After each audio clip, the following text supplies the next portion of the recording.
step into the time machine and land in the golden glow of Wrestling Eye's May 1987 issue. A glossy, photo-rich tribute to the heroes, villains, and wildcards of the squared circle at a time when wrestling felt bigger than life itself. The cover is an instant hook, shouting the star power inside with images of Hulk Hogan, Abdullah the Butcher, and Greg the Hammer Valentine. It promises insider interviews, intense action photography, and the kind of kayfabe-rich analysis that made fans feel like they were part of the business. The opening salvo of pages hits the visual gas pedal with a Wrestling Eye pinup of Greg the Hammer Valentine, captured mid-moment by Carmine Despirito. The next spread doubles down with Junkyard Dog, exuding raw charisma and street-tough charm.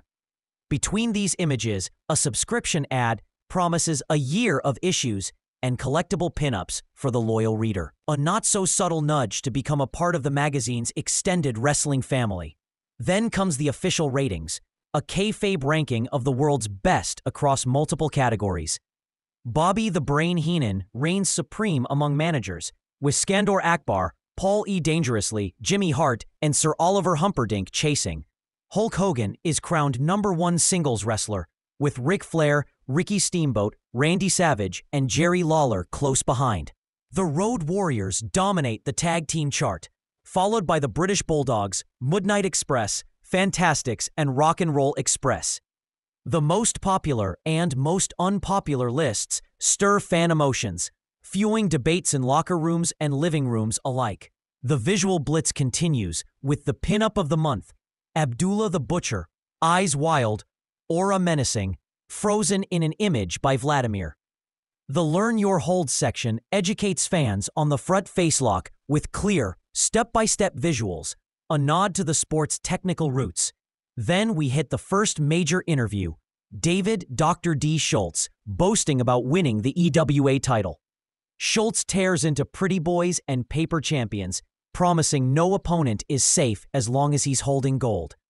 The parade of pinups rolls on, Billy Jack Haynes flexing for the camera, Hulk Hogan's larger-than-life frame filling the page, the Sheepherders glaring with brawler menace. The fan club column acts as a pre-internet networking hub, listing addresses and contacts for official clubs, letting readers forge connections with fellow fans of Ric Flair, Jimmy Valiant, and more. The Phantom of the Ring column skewers plastic champions whose reigns are more marketing than merit. Photo of the month goes to an electric shot of Luna and Locke, dripping with character, followed by more from the match of the month, the Sheepherders versus the Fabulous Ones. The coverage is a feast of violence, belts raised defiantly, throats choked over top ropes, blood staining the canvas, capped with the Fabulous Ones' victorious stand as Florida U.S. Tag Team Champions. Pinups keep the momentum. Wendell Cooley with confident flair, Lanny Poffo blending athleticism with showmanship, the Tonga Kid brimming with youthful fire. Then comes Minus Nikita. Can the Russians still beat Road Warriors? Dissecting the Soviet contingent's struggles without Nikita Koloff's muscle. The Road Warriors' power game looms like an unstoppable storm. George the Animal Steel's wild gaze takes over the page before the magazine pivots to Dick Slater, the Southern Rebel. The feature frames Slater as an independent spirit, a brawler whose stubbornness and defiance have kept him dangerous and relevant. The coverage is unfiltered admiration for a man who refuses to play by anyone's rules. Even the detours are vintage charm. An ad for natural skin wigs, promising undetectable style and even possible promotions in the workplace. But the in-ring drama quickly resumes, with Slater's story closing in a flurry of defiant statements and action shots. Then the narrative widens to the faction game with the Four Horsemen. Can they be stopped? Flair, Anderson, Blanchard, and Luger are presented as the ultimate standard. A combination of skill, power, and strategy no one else can match. Following that, Why Dusty Rhodes Can't Retire blends tribute and demand, framing Dusty as the essential counterforce to the Horsemen's dominance. Mike Rotundo gets his turn in the spotlight with Making It on His Own, documenting his move from tag success to singles credibility, bolstered by a Chris Despirito pinup.